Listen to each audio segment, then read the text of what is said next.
इस YouTube channel पर आपका स्वागत है। ALP fitter trade part B. जिनके भी पास फीटर ट्रेड है दोस्तों, फीटर है, मशीनिस्ट है या टर्नर है, उन सभी के लिए एक अच्छा प्रैक्टिस सेट है, इसलिए मैं इसको लेकर आया हूँ। कुछ क्वेश्चनों को आपको सीखने को यहाँ पर मिलेगा।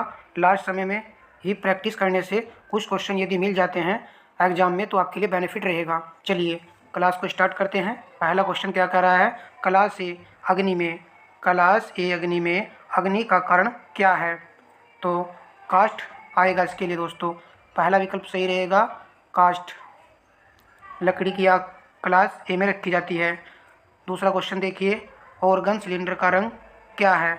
ऑर्गन सिलेंडर का रंग कैसा होता है? आंसर आप सेलेक्ट करते हुए चलिएगा। तो राइट होगा पहला विकल्प ही, डार्क ग्रीन सोल्डर। देखिए ऑर्गन सिलेंडर का रंग पूछा गया है, याद कर लेना है डार्क ग्रीन सोल्डर जो है होता है। यदि आपसे इथिलीन सिलेंडर का रंग पूछ ले तो याद रखना है महरून या फिर लाल कलर आपको याद रखना है। और एक और याद कर लीजिए, CO2 सिलेंडर का रंग कैसा होता है? तो इसका दोस्तों जो कलर होता है, जो रंग होता है, वो होता है ग्रे सोल्डर। CO2 का याद कर लीजिए, ग्रे सोल्डर होता है। CO2 का याद कर लीजिए, ग्रे सोल्डर होता है। चलिए नेक्स्ट प्रश्न पर आते हैं। स्तंभों का जो है मिलान करना है। आग का प्रकार है और दोस्तों ईंधन यहाँ पर दिया गया है सेकंड सूची में। वर्ग ए आग यानी क्लास ए की आग से संबंधित ईंधन आपको देखना है। तो लकड़ी आएगा, कास्ट लकड़ी एक ही बात है, तो ए का 2 आएगा। क्लास बी की आग में क्या आता है? ज्वलनशील द्रव। तो द्रव जो आएगा वो क्लास बी की आग में आएगा, यहाँ पर 4 आ जाएगा। वर्ग सी की आग गैस एवं द्रवीकृत गैस, तो सी के लिए गैस आता है। और क्लास डी की आग के लिए धातुएं, तो डी का 3 आएगा। 2 4 1 3, तो पहला ही विकल्प यहाँ पर आप सभी का राइट आंसर होगा। प्रश्न नंबर नेक्स्ट पर आते हैं। 1 माइक्रोन कितने मिलीमीटर के बराबर होता है? 1 माइक्रोन, तो यहाँ पर आपको पॉइंट लगा करके दिया गया है। यदि आपने तीसरा ऑप्शन चुना है तो ये सही रहेगा। 1 माइक्रोन दोस्तों 10⁻³ मिलीमीटर के बराबर जो है होता है। नेक्स्ट क्वेश्चन पर देखिए, 1 इंच किसके बराबर है? 1 इंच किसके बराबर होता है?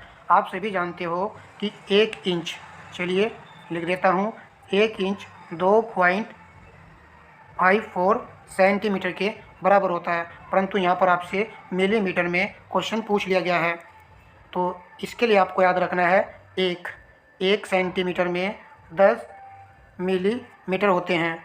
तो आप क्या करना है, आपको यहाँ पर जो सेंटीमीटर लिखा हुआ है यहीं पर आपको क्या करना है, 10 से गुणा कर देनी है। जैसे आप दोस्तों 10 से गुणा करेंगे तो आंसर बन जाएगा आपका दूसरा विकल्प 25.4 mm। ठीक है, चलिए याद कर लेना है कि 1 सेंटीमीटर में 10 mm होते हैं। धारा का मान किसकी मदद से लिया जाता है? तो धारा को किस में व्यक्त किया जाता है? राइट होगा दूसरा विकल्प, एमीटर में जो है इसको मापा जाता है। नेक्स्ट प्रश्न पर आते हैं। टैप किस धातु के बनाए जाते हैं? टैप किस धातु के बनाए जाते हैं? तो राइट होगा fourth option, high carbon steel के बनाए जाते हैं। तो याद कर लेना है जो टैप बने होते हैं हाई कार्बन स्टील के बने होते हैं। और इसकी बॉडी क्या कहता है? हार्ड और टेम्पर किया जाता है। नेक्स्ट प्रश्न, जीआई पाइप और बाहरी चूड़ी आसानी से काटी जाती है। किसकी बात कर रहा है? जीआई पाइप की बाहरी चूड़ी को किससे काटा जाता है? डाई व डाई स्टॉक द्वारा। बाहरी चूड़ी काटने के लिए हम डाई स्टॉक का प्रयोग करते हैं, जबकि आंतरिक चूड़ी के लिए टैप का प्रयोग किया जाता है। नेक्स्ट प्रश्न पर आते हैं। क्या कह रहा है? 1.75 पीस से युक्त M12 के किसी आंतरिक थ्रेड के लिए परिकलित टेप ड्रिल का आकार क्या है? तो टेप ड्रिल का आकार आपको निकालना है। देखिए इस क्वेश्चन को निकालने के लिए आप जो है ये फॉर्मूला याद कर लीजिए। क्या रहेगा फॉर्मूला? Metric thread. तो फॉर्मूला रहेगा दोस्तों यहाँ पर इसका टेप ड्रिल साइज की जो वैल्यू है वह है दोस्तों बड़ा व्यास माइनस 2D, ये वाला फॉर्मूला है। ठीक है, ये फॉर्मूला है। अब यहाँ पर बड़ा व्यास कौन सा है? तो बड़ा व्यास आपका जो M12 लिखा हुआ है ये बड़ा व्यास है। फिर उसके बाद में जो यहाँ पर पिच लिखी हुई है, पिच लिखी हुई है तो डी निकालनी है आपको यहाँ पर। तो डी निकालने के लिए दोस्तों क्या करना है, पिच पिच बाई 2 करना है। तो यहाँ पर आप 1.75 बटे 2 कर दीजिए, कितना आ जाएगा। चलिए हल नहीं कीजिए, बस यहाँ पर रखिए। 2 गुणा में 1.75, 2 से 2 काट दीजिए। जब 12 में से आप जो है 1.75 को घटाएंगे तो आंसर हो जाएगा 10.25 मिलीमीटर। तो आप ये फॉर्मूला याद कर सकते हो कि टेप ड्रिल का जो आकार होता है, बड़ा व्यास आपका जो एम के साथ में लगा नंबर होगा वो बड़ा व्यास होगा, और 2D यहाँ पर दिया गया है, डी आपको निकालना है, बस इसको आधा करना है। पिच को क्या करना है, आधा करना है, आसान है, घटा देना है। ऑप्शन के अकॉर्डिंग दोस्तों लग जाएगा। नेक्स्ट क्वेश्चन पर आते हैं। नेक्स्ट क्वेश्चन में क्या कह रहा है, जिग एक विशेष युक्ति है जिग एक विशेष युक्ति है। ये इंपॉर्टेंट टॉपिक है, आपने कवर भी कर लिया होगा। तो इसका यहाँ पर ये क्या करती है, तो राइट आंसर होगा कर्तन उपकरण को ढूंढती है और दिशा भी देती है। जिग दोस्तों क्या करती है, कर्तन उपकरण को ढूंढती है और दिशा भी देती है। जिग का प्रयोग जो है कम कुशल कारीगर भी कर सकता है। इस चीज़ को भी याद कर लीजिए, और साथ साथ आपका रिवीजन जो चल रहा होगा, देखिए इस मॉड्यूल के माध्यम से आपको उचित जानकारी देता हुआ चलता रहूँगा। कम कुशल कारीगर भी इसके माध्यम से कर सकता है। जिग का प्रयोग करने से जॉब पर दोस्तों मार्किंग नहीं की जाती है। ये पॉइंट भी आपको याद रखना है। नेक्स्ट पर आते हैं।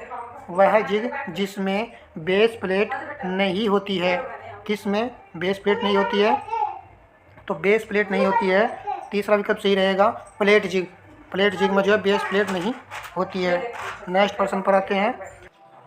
रीमर क्या है, तो रीमर क्या है दोस्तों, रीमर एक बहुबिंदु कर्तन उपस्कर है। तो पहला ही पॉइंट यहाँ पर सही आंसर रहेगा।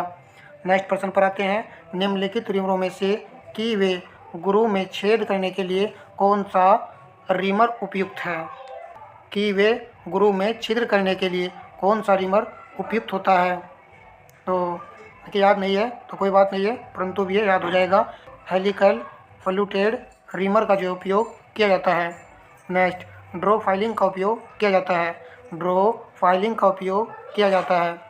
तो इसका उपयोग जो है सतह की फिनिशिंग करने व ऊंचे स्थान दूर करने के लिए किया जाता है। तो यदि आपने ये ऑप्शन चुना है तो सही है। और दोस्तों यदि आपको सेशन अच्छा लगे तो वीडियो को लाइक कर दीजिएगा। डबल कट फाइल में ओवर कट दंत कोण एवं अपर कट दंत कोण है। इम्पोर्टेंट क्वेश्चन है, मोस्ट इम्पोर्टेंट कहेंगे। डबल कट फाइल की बात कर रहा है। तो डबल कट फाइल में दोस्तों 70 डिग्री एवं 51 डिग्री होता है। याद करें, ओवर कट दंत के लिए 70 डिग्री आएगा, अप कट दंत के लिए 51 डिग्री आएगा। यदि सिंगल कट फाइल कह देता, ये भी याद कर लेना है, सिंगल कट फाइल कह देता तो उसमें दोस्तों 60 डिग्री कोण पर जो है दांते कटे हुए होते हैं। नेक्स्ट पर आते हैं। 60 डिग्री से अधिक माप वाले कोणों और कोनों को रेतने फाइल करने के लिए किस प्रकार की रेती का उपयोग किया जाता है। 60 डिग्री से अधिक माप वाले के लिए कह रहा है ये। तो राइट आंसर बनेगा फोर्थ ऑप्शन, त्रिभुजाकार रेती।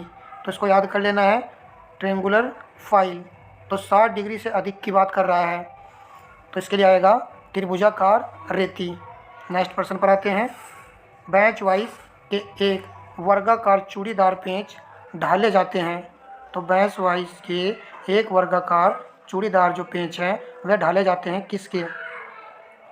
तो राइट आंसर होगा माइल्ड स्टील, मृदु इस्पात के। किसके वाला, माइल्ड स्टील से के ढाले जाते हैं। नेक्स्ट प्रश्न। और बेंच वाइज का यदि स्पिंडल पूछ ले,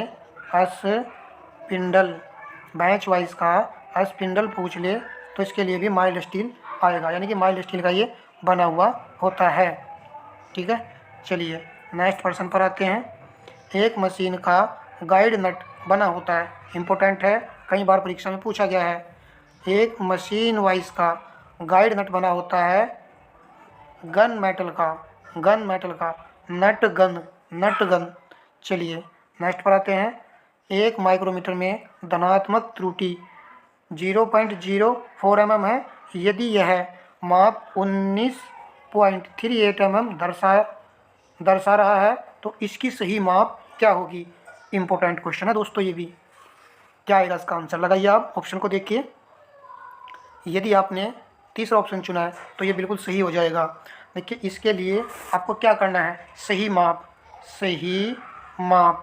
सही माप के लिए दर्शाया गया, यानी कि जो भी मान दर्शाया जाता है वो लेना है आपको माइनस धनात्मक मान लेना है, बस घटा देना है।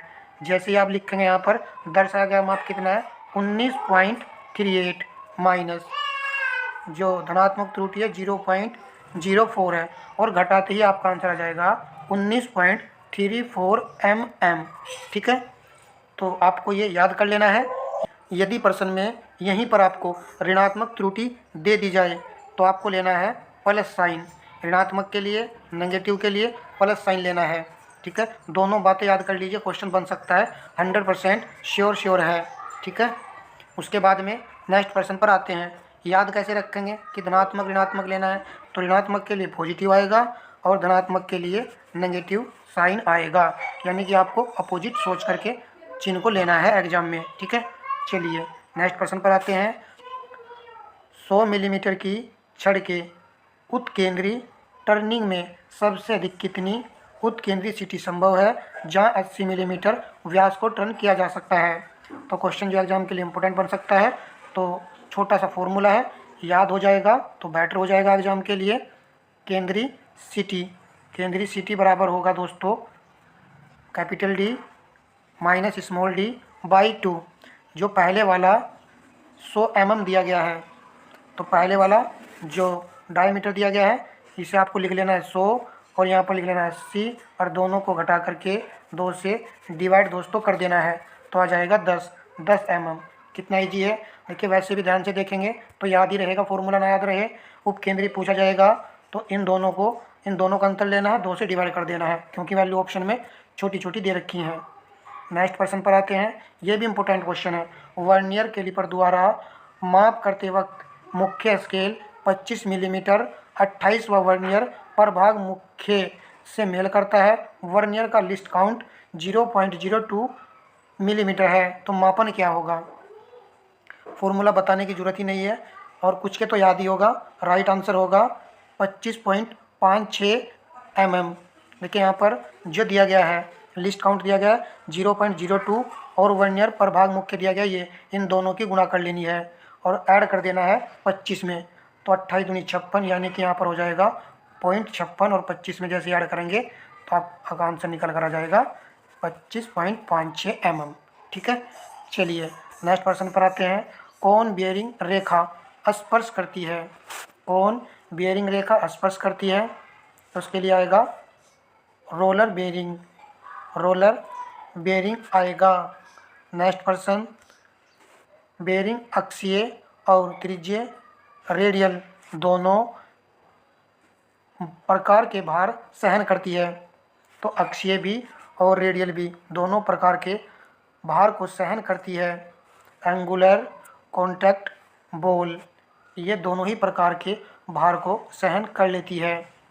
नेक्स्ट प्रश्न पर आते हैं। स्क्रू थ्रेड माइक्रोमीटर से चेक होती है, क्या चेक होती है, तो आएगा वी ग्रू चूड़ी जो है इससे मापी जाती है। नेक्स्ट प्रश्न, माइक्रोमीटर में रेचेट स्टॉप मदद करता है। माइक्रोमीटर में दोस्तों जो रेचेट लगा हुआ होता है यहाँ पर होता है लास्ट में, तो ये किस में मदद करता है, तो राइट आंसर होगा तीसरा ऑप्शन, दाब नियंत्रण में ये मदद करता है। ठीक है, यहाँ पर आपका थिम्बल होता है, आप सभी जानते हो। ठीक है, चलिए नेक्स्ट प्रश्न पर आते हैं। ये दाब को नियंत्रित करता है। प्रश्न नंबर नेक्स्ट है, 3 पॉइंट इंटरनल माइक्रोमीटर से कितने मिलीमीटर तक व्यास के सुराख मापे जाते हैं, तो इससे 10 से 20 मिलीमीटर तक के व्यास के सुराख जो हम माप सकते हैं। प्रश्न नंबर नेक्स्ट है, हथौड़े का नेत्र छिद्र कैसा होता है? हथौड़े का जो नेत्र छिद्र होता है वो कैसा होता है? सीधा होता है, दोनों सिरों से पतला होता है, या सामने के छोर से पतला होता है, हैंडल के अंत में पतला होता है? तो राइट आंसर होगा दूसरा ऑप्शन, दोनों सिरों से ये पतला होता है। नेक्स्ट प्रश्न को लगाते हैं दोस्तों। एक अनुभागीय आयाम बढ़ाने की प्रक्रिया है, तो ये अपसेटिंग की प्रक्रिया होती है।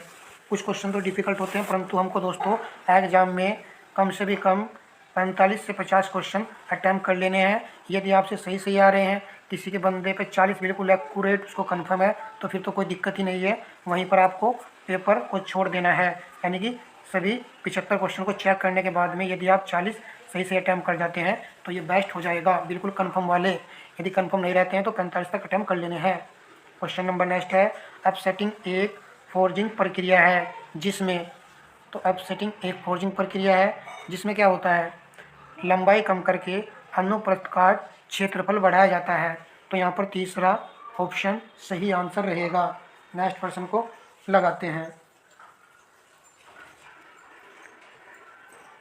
डायूरलिम किस धातु का मिश्र धातु है? डायूरलिम इम्पोर्टेंट है, ठीक है। आंसर हो जाएगा दोस्तों एल्यूमिनियम। क्या आएगा? एल्यूमिनियम। याद कैसे रखेंगे? Liam, Liam aluminium.